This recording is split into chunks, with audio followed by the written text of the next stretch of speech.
Hello everyone, welcome back to healthy flavours. నేను మీ సునీత కిరణ్.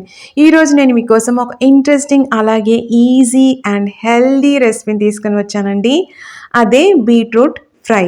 ఇది చాలా రుచిగా ఉంటుందండి. చాలామంది బీట్రూట్ని ఇష్టపడరు కదా, కానీ ఒక్కసారి ఇలా ట్రై చేయండి, మీకు బాగా నచ్చుతుంది. ఎప్పుడైనా సరే బేసిక్గా ఆ వెజిటబుల్ ఫ్లేవర్కే అలవాటు పడడం అనేది చాలా మంచి విషయం అండి.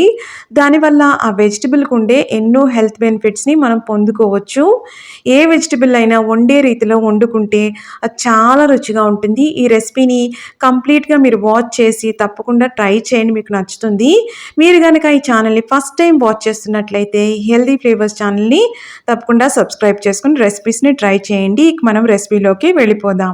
ముందుగా ఇక్కడ హెవీ బాటమ్ ప్యాన్ తీసుకున్నానండి. ఎప్పుడైనా మనకు తక్కువ ఆయిల్ పడాలి అనుకున్నప్పుడు హెవీ బాటమ్ ప్యాన్ అనేది పర్ఫెక్ట్ చాయిస్. కొద్దిగా ఆయిల్ వేసుకోండి. ఈలోపు ఇక్కడ చూస్తున్నారా, బీట్రూట్ని ఈ మాత్రం సైజులో పీసెస్ కట్ చేసి పెట్టుకున్నాను. అన్నీ ఒకటే సైజులో ఉండేలాగా చూసుకోండి, అప్పుడు ఈవెన్గా కుక్ అవుతుంది. ఇది ఒక టిప్. ఇప్పుడు ఆయిల్ బాగా వేడెక్కిన తర్వాత ఒక పావు స్పూన్ ఆవాలు చూసారా చిటపట్లాడుతున్నాయి. అలా అయితే చక్కగా ఫ్లేవర్ అంతా కూడా ఆయిల్లోకి రిలీజ్ అవుతుంది. అలాగే పావు స్పూను జీలకర్ర, ఒక 5-6 వెల్లుల్లి దంచి వేసుకోండి. అలాగే శనగపప్పు, మినప్పప్పు, ఈ పోపు దినుసులన్నీ ఇలా వేసుకోవడం వల్ల శనగపప్పు, మినపప్పు, ఆవాలు, జీలకర్ర చాలా మంచి రుచి వస్తుందండి. ఒక 2 ఎండుమిర్చి కూడా వేసుకొని ఒక అర నిమిషం ఫ్రై చేసుకోవాలి. ఎక్కువసేపు ఫ్రై చేసుకోవద్దు. ఇప్పుడు కాస్త ఇంగువ. ఈ పప్పు దినుసులు కూడా పంటి కింద పడుతూ మనకు ఆ ఫ్రై చాలా రుచిగా ఉంటుంది. పిల్లలకు కూడా బాగా నచ్చుతుందండి. ఒక 4 పచ్చిమిర్చి చీలిక చేసి వేసుకున్నాను. ఇవన్నీ కూడా అర నిమిషం ఫ్రై చేసుకుందాము. అలాగే కరివేపాకు వేసుకున్నాను. కరివేపాకు చూసారా కాస్త ఎక్కువ వేసుకున్నాను. చాలా మంచి టేస్ట్ ఉంటుందండి కరివేపాకు ఎక్కువ వేసుకుంటే పోపులో. ఇప్పుడు ఒక ఉల్లిపాయ సన్నగా తరుక్కుని వేసుకున్నాను. ఈ ఉల్లిపాయ కూడా కాస్త మగ్గితే సరిపోతుంది, డీప్ ఫ్రై అవ్వకూడదండి, ఇది గుర్తుపెట్టుకోండి. చాలామంది ఎనీమియాతో బాధపడుతూ ఉంటారు కదా, అలాంటి వాళ్ళు బీట్రూట్ని అప్పుడప్పుడు డైట్లో ఇంక్లూడ్ చేసుకోవడం అనేది చాలా మంచిదండి. అలాగే వైటమిన్ సి కాంబినేషన్తో తీసుకుంటే, ఐరన్ కదా దీంట్లో ఉండేది, వైటమిన్ సి కాంబినేషన్తో తీసుకున్నారనుకోండి చక్కగా ఒంటికి పడుతుందన్నమాట. మనం తీసుకున్నదందుకు 100% మనకు ఉపయోగం ఉంటుంది. సో ఆ విధంగా మనం ప్లాన్ చేసుకున్నాం అనుకోండి చాలా మంచిది. ఎప్పుడైనా సరే ఆ బేసిక్ ఫ్లేవర్ని అనేది ఇష్టపడడం నేర్చుకోవాలండి. అంటే చిన్నప్పటి నుంచే అలవాటు ఉండాలి. అప్పుడు ఆ వెజిటబుల్ని మనం ఇష్టంగా తింటాం. ఎప్పుడైతే ఇష్టంగా తింటామో అది మనకు ఒంటికి పడుతుంది. ఇప్పుడు మనం బీట్రూట్ని యాడ్ చేసేసాం.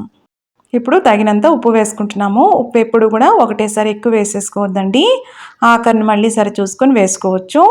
ఈ బీట్రూట్ ఫ్రై అనేది చక్కగా ఇప్పుడు మామిడికాయ సీజన్ కదా, మామిడికాయ పప్పు కాంబినేషన్తో కానీ లేకపోతే నిమ్మకాయ చారు అలాగా ఇలాంటి కాంబినేషన్స్తో తీసుకున్నాం అనుకోండి, దాంట్లో విటమిన్ సి ఉంటుంది, దీంట్లో ఐరన్ ఉంటుంది. సో మంచి హెల్దీ కాంబినేషనే కాదు, చాలా టేస్టీ కాంబినేషన్ కూడా. అలా కూడా మీరు ట్రై చేయొచ్చు.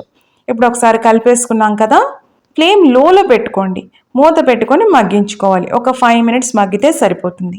ఆ బీట్రూట్ చక్కగా కుక్ అయితే సరిపోతుందండి. ఇప్పుడు ఇలా అన్నప్పుడు బీట్రూట్ 2 ముక్కలు అయితే ఆ పీస్ 2 ముక్కలు అయిందనుకోండి కుక్ అయిపోయినట్టే. డీప్ ఫ్రై అయిపోయి డ్రై అవ్వాల్సిన అవసరం లేదు.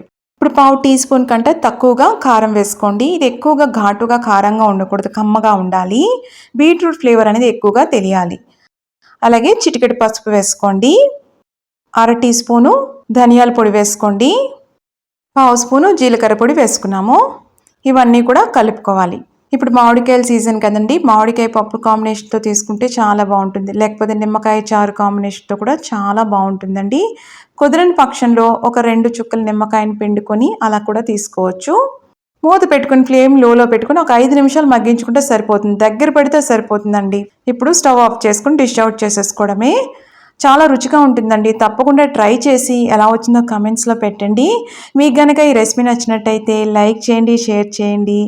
ఇలాంటి ఇంట్రెస్టింగ్ రెసిపీస్ కోసం హెల్దీ ఫ్లేవర్స్ ఛానల్ని సబ్స్క్రైబ్ చేసుకొని తప్పకుండా రెసిపీస్ని ట్రై చేయండి. ఇక్కడ వేడివేడి అన్నం అలాగే బీట్రూట్ ఫ్రై కొద్దిగా నెయ్యి వేసుకుని తిన్నా కూడా చాలా బాగుంటుంది. తప్పకుండా ట్రై చేయండి. చాలా మంచి వెజిటబుల్, అలాగే ఇది మంచి రెసిపీ కూడా. మళ్ళీ మరొక ఇంట్రెస్టింగ్ రెసిపీతో మిమ్మల్ని కలుస్తాను. అంతవరకు stay healthy, happy. Thank you.